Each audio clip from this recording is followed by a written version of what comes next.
जब हम एक रहेंगे, नेक रहेंगे, तभी नेक रहेंगे। बटेंगे तो कटेंगे। खुलेआम और ऐसी बेबाकी हर किसी के बूते की बात नहीं होती, लेकिन ये उत्तर प्रदेश के मुख्यमंत्री योगी आदित्यनाथ हैं। सियासत में शीर्ष पर पहुंचने के बाद तमाम हिंदूवादी नेताओं के बोलने का अंदाज मौके और माहौल के मुताबिक बदल जाता है, लेकिन योगी आदित्यनाथ ने मानो प्रण ले रखा हो कि जो बोलूंगा ताल ठोक कर बोलूंगा, और अगर मौका पर्व त्योहार का हो तो फिर उदाहरण और भविष्य के खतरे की आशंका को व्यक्त करे कैसे संदेश देना है, ये भी कोई योगी आदित्यनाथ से समझ ले, सीख ले। जब हम एक रहेंगे, नेक रहेंगे, तभी नेक रहेंगे। बटेंगे तो कटेंगे। आप देख रहे हैं ना, बांग्लादेश में देख रहे हो ना, तो वो गलतियां यहां नहीं होनी चाहिए। बटेंगे तो कटेंगे, एक रहेंगे तो नेक रहेंगे, सुरक्षित रहेंगे और समृद्धि की पराकाष्ठा को पहुंचेंगे।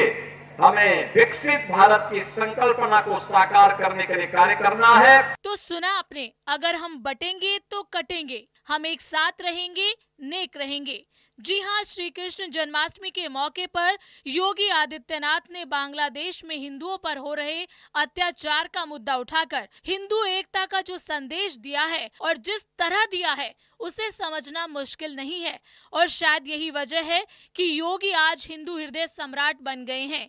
शायद इसलिए सपा प्रमुख अखिलेश यादव आजकल योगी आदित्यनाथ पर ज्यादा हमलावर हैं और उन्होंने कहा कि योगी आदित्यनाथ प्रधानमंत्री बनने की चाहत रखते हैं, लेकिन अंतर्राष्ट्रीय विषय पर बोलना प्रधानमंत्री का अधिकार है और दिल्ली बीजेपी को योगी जी को कंट्रोल करना चाहिए। दरअसल मुख्यमंत्री योगी ने आगरा में जन्माष्टमी के मौके पर दुर्गादास राठौर की प्रतिमा का अनावरण किया और इसी मौके पर उन्होंने हिंदू एकता को लेकर बड़ी और अहम बात कह डाली। जब देश के ज्यादातर नेता बांग्लादेश पर बहुत नपातुला बोल रहे हैं जिससे कि उनका वोट बैंक न प्रभावित हो जाए, जबकि ऐसे ही नेता फिलिस्तीन पर एक एक बयान देते हैं जैसे बांग्लादेश नहीं फिलिस्तीन उनका पड़ोसी और कभी एक ऐसा देश रहा हो। योगी आदित्यनाथ का ये कहना कि राष्ट्र से ऊपर कुछ भी नहीं हो सकता है और राष्ट्र तब सशक्त होगा जब हम एक रहेंगे।